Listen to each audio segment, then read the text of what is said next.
resources. Still not convinced that government has the technical and financial capacity to take over the mine fully? Thank you very much. Good evening, and good evening to our viewers. The question of whether government has the technical and financial capacity, I can say without a doubt that in terms of technical capacity, Ghana is blessed. Ghana is blessed with a huge, resource in terms of technical capacity. But in terms of financial capacity, I can assure you that mining is no child's play. It's big, big business. And you require, huge capital investment to be able to turn around a major asset like the Damang Mine. I mean, if you look at what it takes to turn the Damang Mine into cash positive, I can assure you that it runs into millions and millions of dollars. Already Ghana, as a state, is coming out of a debt restructuring program with all its concomitant effects. And so we think that for government and for that matter, the state to venture into mining raises quite a number of questions. And so we are of the opinion that, look, there's opportunity to leverage Goldfields' current position, and for that matter, Goldfields' current strength. I mean, Goldfields has huge access to the capital markets around the world, and we believe that an opportunity to collaborate with Goldfields to drive the Damang business will inure much more to the benefit of Ghana. But if we want to go solo and turn around that mine, I can assure you that in the next couple of years, we may not be able to change the narrative from where we currently find ourselves. So you are proposing a joint venture. In what form should that joint venture come? Well, like I'm saying, Goldfields is a major player in the mining industry. Goldfields has indicated its preparedness to continue to work in Damang. And so there's an opportunity there. The question of whether Goldfields should solely run the Damang mine is a question that ought to be answered between the state and Goldfields. And that's what I'm saying. There's an opportunity for Goldfields to sit with the government of Ghana and have an arrangement where Ghana's participation and control is more enhanced relative to what we have it now. And I think when we talk about value creation and for that matter, getting the best out of mining, it's not always about taking over the mines and running them by yourself. That in itself doesn't guarantee, optimal returns from mining. What is important is for you to have some good control in terms of investment so that you can create the needed value down the entire value chain so that it benefits your economy overall. And so there's an opportunity to sit with Goldfields and say that, look, contrary to the existing 90-10, we think that we want to have a lot more participation. If you want to put in equity, why not? If the state wants to put in equity, that is entirely the decision of the state. If the state is also backing some Ghanaian entrepreneurs in the industry who have the clout and who have the experience when it comes to mining, that obviously is another route to go.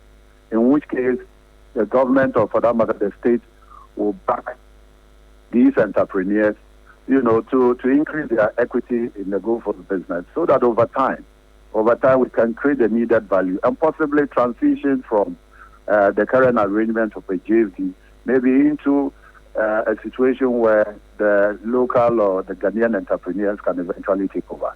But I think that there's huge opportunity in working with Goldfields to chart that course. Right. And Boakye is also on it. And in fact, there's a statement from the Africa Center for Energy Policy on this one you can find on 3news.com. Mr. Boakye, you've been listening to Abdul Moomin Gbana, who is the General Secretary of the Ghana Mine Workers Union. They are proposing a joint venture between the government and the Goldfields for this Damang mine. You are saying that no, government should just halt the takeover of the gold mine. Why is that? No, I think we're not making a different position, and I appreciate his point about, government understanding the dynamics around mining.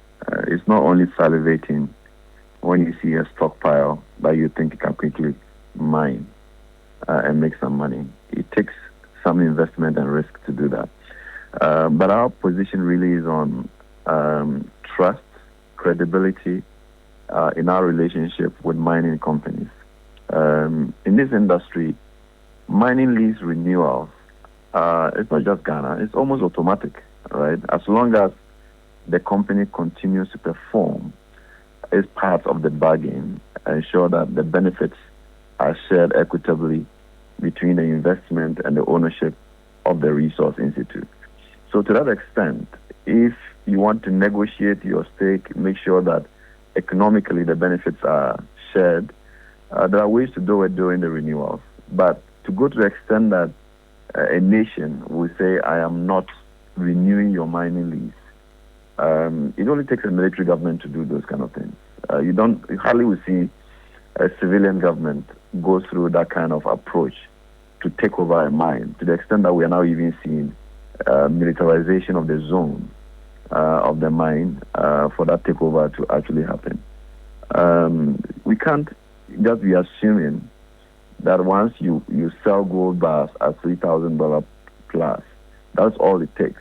It takes a lot of risk of cracking or crushing these rocks, not knowing how much exactly you can get, and bearing that risk as an investor. And that's what we've been working with these mines to do over the years. So we're hoping that these processes will follow the laid down rules and regulations for renewal. But we are disappointed to know that government is playing tricks to actually take up the mine. For whatever reason, we are still looking into it. Why do you say government is playing? That was not appropriate. How do you say government is playing tricks? Especially because the Ministry for Lands and Natural Resources give clear detail as to why they were rejecting the Goldfields renewal bid.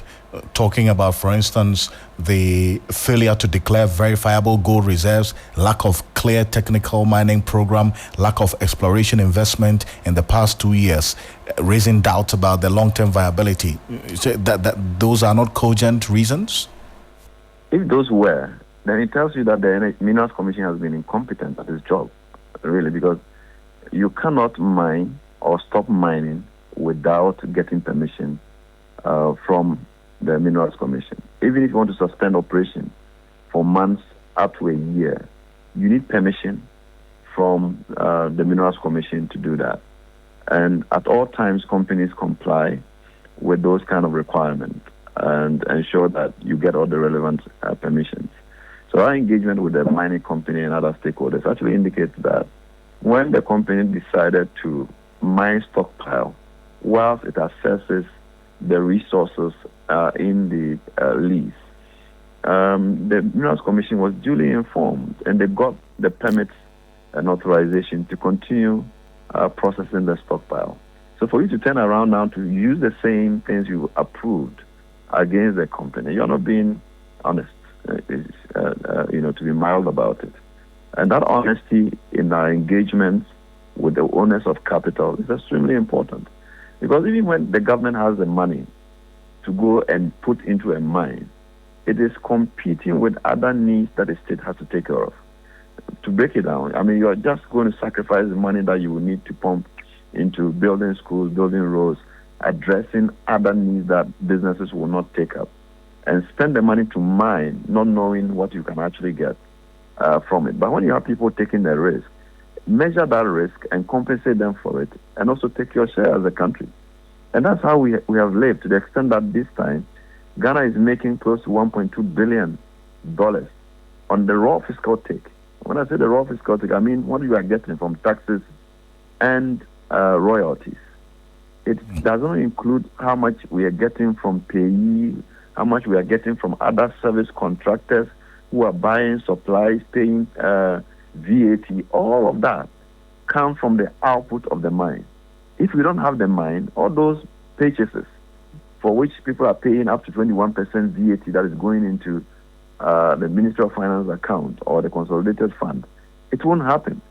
So let's not oversimplify the mining operations and its benefits, and to think that the government has to go in there to mine before we see benefits from the sector.